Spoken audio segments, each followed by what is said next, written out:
सबसे अधिक बदतर हालत होगी तो आपके के ये स्प्लेंसर की होगी।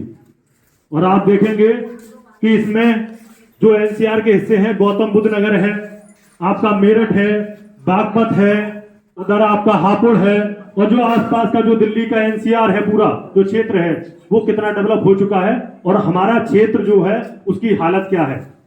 तो इसके लिए हम लोगों ने लगातार 80 सभाएं की पिछले काफी समय से। कुछ लोग शायद जानते हो, रहमापुर में जो सरकारी नल है कुआं, वहां पर हम मीटिंग कर चुके हैं पहले भी। तो इसके बाद में गांव के लोगों ने बोला भाई कि क्षेत्र की आवाज के लिए हम बैठते हैं, कहीं पर प्रदर्शन करते हैं या बैठते हैं। तो उसके बाद में हम लोगों ने प्लान बनाया कि किसी एक गांव के लोग यदि जाएंगे तो गांव की जो एक गांव के लोगों की बात नहीं सुनी जाएगी, लेकिन सभी गांवों से 10, 20 लोग, 50 लोग एकत्रित होकर यदि हम अपनी मांग रखेंगे एसडीएम और डीएम या यहाँ के क्षेत्र के जो प्रतिनिधि हैं उनके सामने, तो आपकी आवाज सुनी जाएगी। इसलिए हमने 80 सभाएं की। और उसके बाद शनिवार को 28 सितंबर को भगत सिंह की जयंती है, और उस भगत सिंह की जयंती के दिन हम लोगों ने वीरंगना अवंतीबाई भीमपुर जो उनका प्रांगण है वहां से लेकर के डिबाई तहसील तक यात्रा रखी है। और उस यात्रा के माध्यम से हम जो एसडीएम हैं उनको ज्ञापन सौंपेंगे कि हमारे क्षेत्र में जो सुविधाएं नहीं है उनके विषय में। सबसे पहले जो हमने वहां पर मुद्दा रखा है, और आप सभी जानते हैं, क्षेत्र में घूमकर ही हमको भी पता लगा, और आप सभी जानते हैं कि आजादी से पहले और आजादी के बाद आज जो बुजुर्ग हैं वो भली भांति जानते होंगे, यदि क्षेत्र में कोई दुर्घटना हो जाए तो आप सबसे पहले कहां जाते हैं? आपको लगेगा अलीगढ़ जाएंगे या जाएंगे दिल्ली। यदि महिलाएं गर्भवती हों, यदि उनको डिलीवरी के लिए अगर थोड़ी सी हालत खराब हो जाए तो कहां जाएंगी? अलीगढ़। और ये जो कार्यक्रम है अलीगढ़ का रास्ता, ये आजादी से पहले और आजादी के 75 वर्ष बाद भी ऐसा का ऐसा ही बना हुआ है। आज तक आपको वो सुविधाएं देखने को नहीं मिली है। आप बुजुर्ग हो चुके हैं, हमारी उम्र भी लगभग 30 के वर्ष हो चुकी है, और जो छोटे छोटे बच्चे हैं वो आने वाले समय में यही हालत देखेंगे। इसलिए सरकार ने एक समय पर यह प्लान बनाया कि जिला स्तरीय अस्पताल इस क्षेत्र में खोला जाए, जो जिला स्तरीय हो, जैसा बुलंदशहर में है। इसलिए हर 50 किलोमीटर की दूरी पर सर्वे किया गया कि एक अस्पताल खोलेंगे। तो आपके लिए अस्पताल खोला गया तहसील के पीछे भीमपुर दोराई पर 100 शैय्या अस्पताल। इसको बने लगभग 10 वर्ष हो चुके हैं, और इस अस्पताल में आंख और नाक और कान, अभी 3 बीमारियों के इलाज चल रहे हैं। इसको बने मैंने बताया 10 वर्ष हो चुके हैं।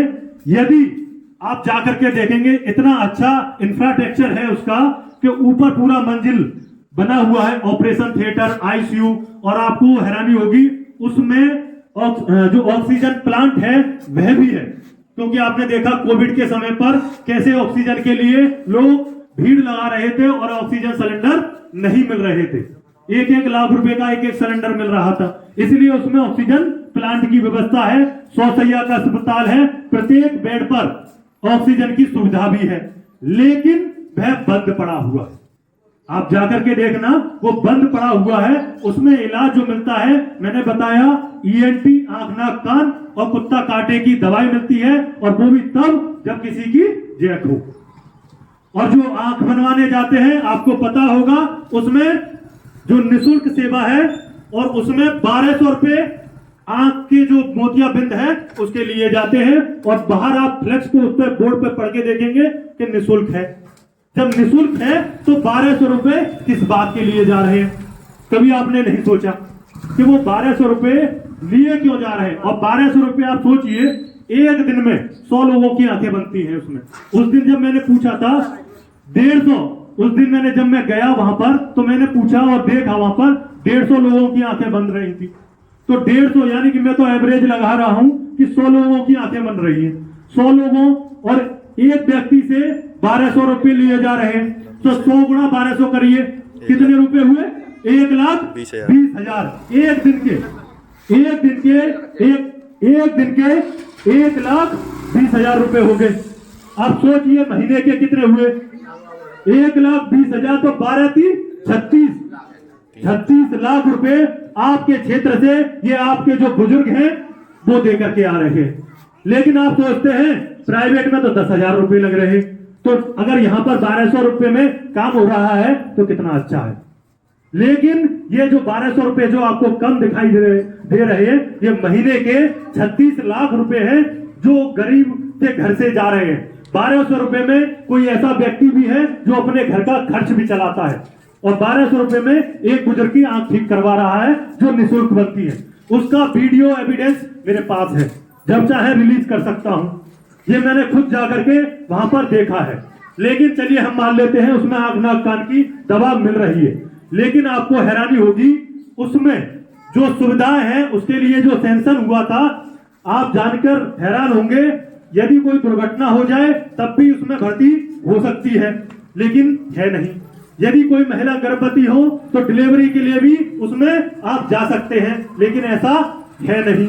इमरजेंसी के समय यदि डेंगू, मलेरिया या कोविड जैसी बीमारियां हैं तब भी आप उसमें भर्ती हो सकते हैं, लेकिन सुविधाएं नहीं है। क्यों नहीं है? इसमें शासन, प्रशासन और आपके नेता कहीं ना कहीं जिम्मेदार है, क्योंकि 10 साल से हम लोग जिताते आ रहे हैं, और जो पैसा 36 लाख रुपए जो महीने का आप दे रहे हैं, तो आप जान सकते हैं कि कहां से लेकर के कहां तक वो रुपया पहुंच रहा है। नाम किसी का मैं लूंगा नहीं, आप खुद समझदार हैं इतने। अगर ये काम धड़ल्ले से चल रहा है तो ये कहां और किसकी सानिध्य में चल रहा है आप जान सकते हैं। इसलिए हमने जब 80 गांव में जाकर के सभाएं की, तो 80 गांव में हमने जब जाकर के चीख चिल्ला करके बोला कि इस तरीके से आपके क्षेत्र में हो रहा है, यदि आप थोड़ा सा एकजुट हो जाएं, तो आंख नाक कान के साथ में आपको यहाँ पर जो दुर्घटना हो जाती है, सड़क दुर्घटना हो जाए या महिलाओं के लिए भी गर्भवती के समय उसमें इलाज मिल सकता है, यदि आप थोड़े से जागरूक हो जाएं। इसके लिए हमने परसों शनिवार को 10 बजे से तिरंगा यात्रा रखी है, जो भीमपुर दुराए से लेकर के तहसील डिवाई एसडीएम के जहां पर बैठते हैं वहां तक जाएगी। और उसमें सबसे पहले यह भी है कि उस दिन सरदार भगत सिंह का जन्मदिन है, और सरदार भगत सिंह का जन्मदिन है, उसी दिन तिरंगा यात्रा करके यदि हम पहुंचेंगे और साथ साथ में ये ज्ञापन देंगे कि आप हमारे क्षेत्र में सोसैया का अस्पताल है, उसमें सुविधाएं मिले, इसके लिए हमने ज्ञापन तैयार किया है। सारी जानकारी कल जाकर के मैंने चीफ मेडिकल ऑफिसर से वहां पर प्राप्त की है, जो जो सुविधाएं हैं उनके बारे में, और जो जो सुविधाएं नहीं है उसके बारे में। 93 स्टाफ की आवश्यकता है वहां पर, और 93 में से आप यकीन नहीं करेंगे मात्र 9 लोग हैं वहां पर। आप लगाइए 84 लोगों की वहां पर जरूरत है। यदि 84 लोग वहां पर एकत्रित, यानी डॉक्टर और स्टाफ आता है, फार्मासिस्ट आते हैं, तो आप लोगों को इलाज मिलेगा, वो भी निःशुल्क। और इतनी अच्छी सुविधा आपके क्षेत्र में है, लेकिन आपको इसलिए नहीं मिल रही है। जिस प्रकार एक बच्चा तब तक नहीं रोता तब तक माँ नहीं दूध पिलाती, बच्चा खुश है तो माँ भी काम करती रहती है। इसलिए हम शांत बैठे हैं, चुपचाप है, इसलिए ये जो काम है, और वो हॉस्पिटल बंद है, और वो कब तक बंद रहेगा इसका भी पता नहीं। यदि हम आंख खोलें, थोड़ा सा आवाज उठाएं, तो ये हॉस्पिटल, इसमें सुविधाएं आएंगी, जो नेता लोग हैं उसमें व्यवस्था करेंगे, और शासन प्रशासन अपनी जिम्मेदारी समझेगा कि भाई क्षेत्र के लोगों को आजादी के इतने 75 वर्ष बाद भी अलीगढ़ और दिल्ली जाना पड़ रहा है, तो हम जो सोसैया का अस्पताल खोला है उसमें हम सुविधाएं देंगे। तो बस इसके लिए मैं आप सबसे अपील करता हूं, आप सबसे निवेदन है कि आप सभी का काम है, मेरा इकलौता काम नहीं है। पीछे एक दादा बता रहे थे यदि आप ट्रैक्टर लगवा दें तो हम सभी लोग जा सकते हैं। भैया यहाँ पर मैं आपसे वोट मांगने नहीं आया, तो मैं आपको, और शाम को आपको मैं कहूं कि उधर से आना तो एक एक पौवा आपके जेब में डाल दूंगा, तो मैं वो काम भी नहीं करता, ना मैं पीता और ना पिलाता और ना ट्रैक्टर। यदि आप चाहते हैं कि वास्तव में ये मांग है और होना चाहिए, प्रत्येक के परिवार में बीमार पड़ते हैं, डेंगू मलेरिया में किसी किसान ने अपने खेतों की सारी राशि को इन डॉक्टरों को दिया है। और आपको पता है, आप किसी भी रोड पर निकल के जाइए, प्राइवेट अस्पतालों की संख्या बढ़ती जा रही है।